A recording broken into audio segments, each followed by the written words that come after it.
Hello guys, तर आजचं संध्याकाळचं रुटीन मी तुम्हाला माझं दाखवणार आहे. समर्थ सोबत माझा संध्याकाळचा रुटीन कसा असतो.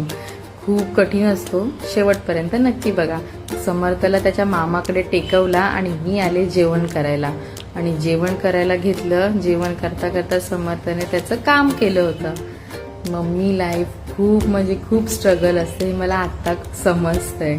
खरंच मम्मी होणं खूप कठीण आहे. माझ्या मम्मीने मला कसं सांभाळलं असेल हे मला आत्ता कळतंय. आणि माझ्याकडे तर आता एकच आहे आणि आम्ही चौघं मम्मीने कसं आम्हाला सांभाळलं असेल खरंच. त्याच्यानंतर समर्थाला एकट्याला सोडला, पण त्याची काहीतरी ते गडबड चालू होती. काहीतरी बडबड चालू होती. एकटाच काहीतरी बोलत होता. मग त्याला तिथे खेळवला आणि मग जेवण वगैरे केलं. किचन क्लिअर केला. किचन असा क्लिअर असलं की वाव, खूप छान वाटतं. नंतर संध्याकाळी देवपूजा केली.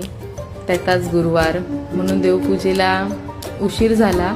त्याच्यात समर्थला बघायचं आणि देवपूजा करायची. इथे हुंबाटा पूजन वगैरे केलं. रांगोळी काढली.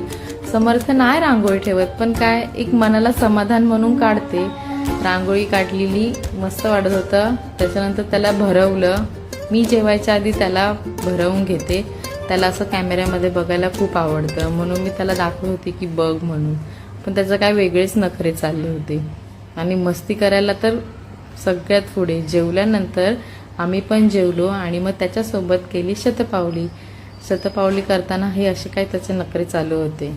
तर असा होता माझा आजचा दिवस. भेटूया नेक्स्ट ब्लॉग.